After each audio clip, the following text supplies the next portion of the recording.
are Black, Latino, and Native American children at higher risk of drowning? Well, it turns out the answer has deep roots, and the more we understand it, the better we can protect our kids. Hi, I'm Dr. Lavaya Sithanandam, a pediatrician and mom, and you're watching the Park Pediatrics and Park Travel Clinic channel. If you want to stay in the loop with the latest expert pediatric and travel medicine information, please make sure to hit the like and subscribe button below. Today, I want to talk about a serious topic, something that isn't just about health, it's also about history, equity, and saving lives. We're also going to discuss water safety tips and how together we can make summertime more safe for all children. So let's start with the data. Black children ages 5 to 19 are more than 5 times more likely to drown in swimming pools than white children. Latino children are about 1.4 times more likely to drown than white children, especially in natural water settings in lakes and rivers. Native American children face the second highest drowning death rates overall, especially in rural areas where access to water safety programs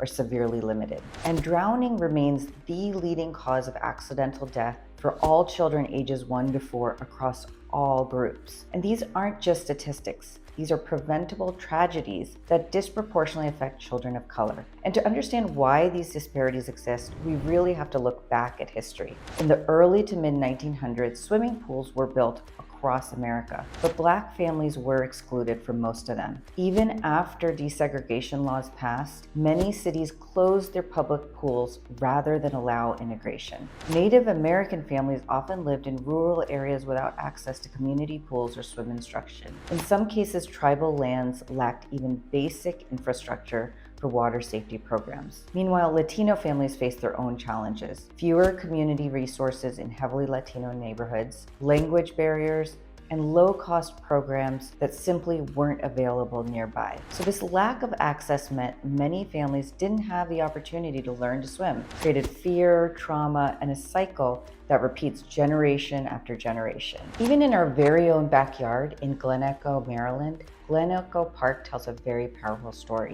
In 1960, Glen Echo was a whites-only amusement park with a segregated pool, even as the civil rights movement gained momentum. Black students from Howard University and local high schools led nonviolent protests demanding integration. They were met with resistance, arrests, and national attention. But eventually, Glen Echo was finally forced to desegregate. Even after that victory, decades of exclusion left scars and limited opportunities for generations of kids to learn to swim safely.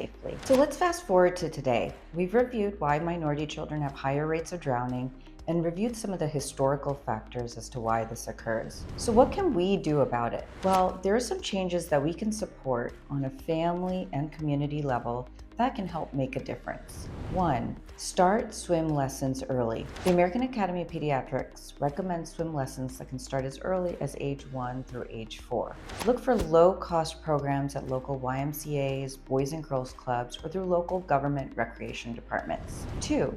Support community initiatives and programs like the ones I just listed that support swim programs in diverse and low-resource neighborhoods. 3. Supervise closely. Designate a water watcher who is free from distractions. For toddlers, always stay within arm's reach and try not to be distracted by your phone. Use life jackets, especially near lakes or on boats. Choose Coast Guard approved jackets. Skip water wings or inflatable toys. They're not reliable. Secure your home environment. Install pool fences that are at least 4 feet in height. Remove ladders when not in use, and drain kiddie pools and buckets immediately. Learn CPR. CPR can be the difference between life and death in the moments before first responders arrive. So change starts with us. If you're a parent who never learned to swim, you're not alone, and it's never too late to learn. Talk to your kids about water safety. Learn how to swim together as a family. And again, support organizations bringing swim education to the underserved communities. Swimming should be a joyful and empowering skill, not a privilege tied to race or zip code. When we acknowledge the history, we can work toward a better future for all children. And just some final thoughts. Every child deserves to be safe around water, no matter their background. So this summer, let's change the conversation from fear to empowerment. I hope you liked this video, and if you did, please like it, subscribe, and share it with someone who needs to hear this message. And comment below, did you learn to swim as a kid? If not, what would have helped you feel safe in the water? Thanks for watching, and here's to a fun and safe summer.